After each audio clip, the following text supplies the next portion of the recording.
Good morning friends. I hope आप सब अच्छे होंगे। आपका स्वागत है आपके अपने YouTube channel current affairs for exam में। चलिए आज दिनांक 3/7/2024 की प्रश्नावली शुरू करते हैं। निम्नलिखित में से किस मंत्रालय ने सफाई अपनाओ बीमारी भगाओ पहल शुरू की है?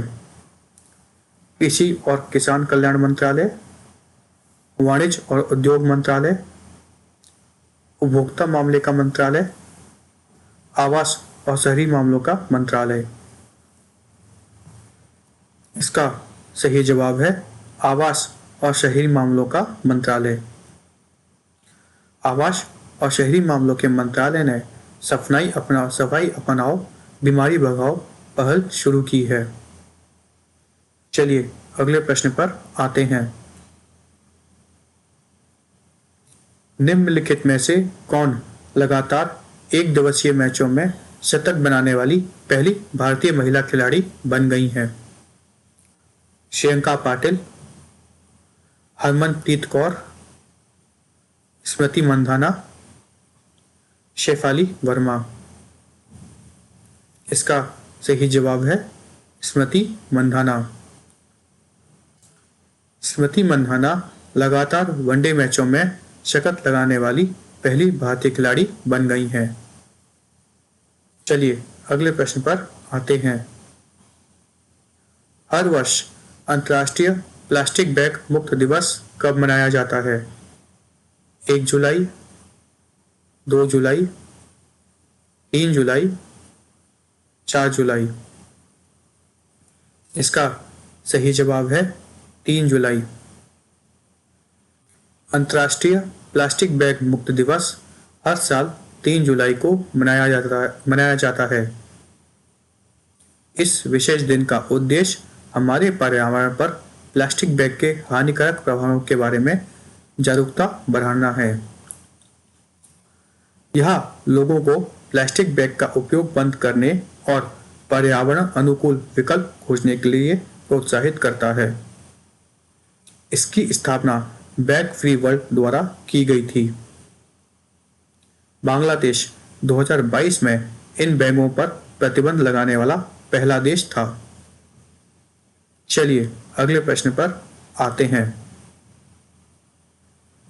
निम्नलिखित में से किसे लोकसभा में विपक्ष के नेता के रूप में नियुक्त किया गया है? के सुरेश, ज्योत्सना महंत, फ्रांसिस्को सर्दिना, राहुल गांधी। इसका सही जवाब है राहुल गांधी। राहुल गांधी को लोकसभा में विपक्ष के नेता के रूप में चुना गया है। चलिए अगले प्रश्न पर आते हैं। निम्नलिखित में से किस संस्थान ने दुनिया की सबसे बड़ी कोडिंग प्रतियोगिता जीती है?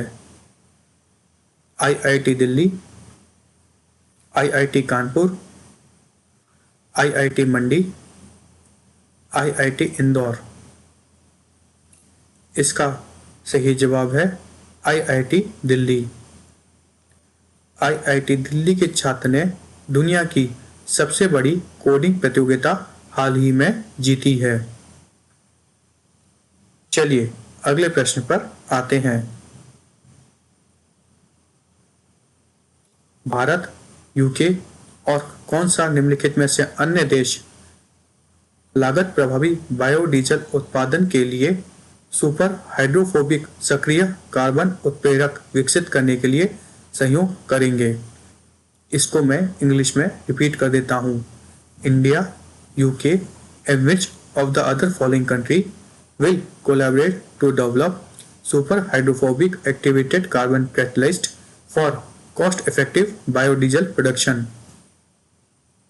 USA, चीन, जापान, इंडोनेशिया। इसका सही जवाब है चीन।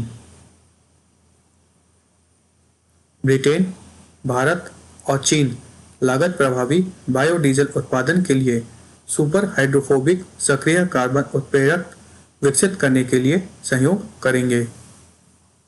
इससे बायोडीजल उत्पादन लागत कम करने में मदद मिलेगी। चलिए अगले प्रश्न पर आते हैं।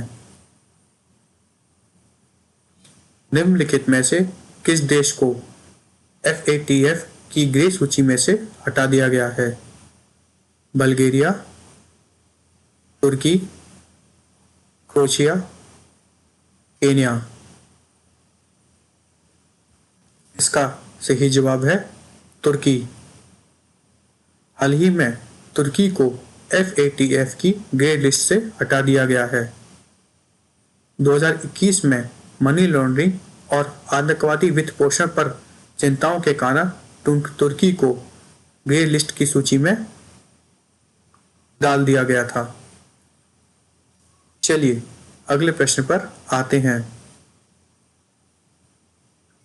निम्नलिखित में से किसे इंडिया बुलियन ज्वेलर्स एसोसिएशन का उपाध्यक्ष नियुक्त किया गया है? अक्षा मोहित कंबोज, पृथ्वीराज कोठारी, उदय अवस्थी, अनीश शाह। इसका सही जवाब है अक्षा मोहित कंबोज। अक्षा मोहित कंबोज को इंडिया बुलियन ज्वेलर्स एसोसिएशन की पहली महिला उपाध्यक्ष नियुक्त किया गया है। इंडिया बुलियन ज्वेलर्स एसोसिएशन की स्थापना 1919 में हुई थी। इसका मुख्यालय मुंबई के जवेरी बाजार में स्थित है। चलिए अगले प्रश्न पर आते हैं। निम्नलिखित में से किसे हाल ही में 2024 राष्ट्रमंडल लघु कथा पुरस्कार प्राप्त हुआ है? संजना ठाकुर, जेनिफर नागसुबुका, मकुम्बी उषा ठाकुर, सुबोध सिंह। इसका सही जवाब है संजना ठाकुर। संजना ठाकुर को हाल ही में 2024 राष्ट्रमंडल लघु कथा पुरस्कार मिला है।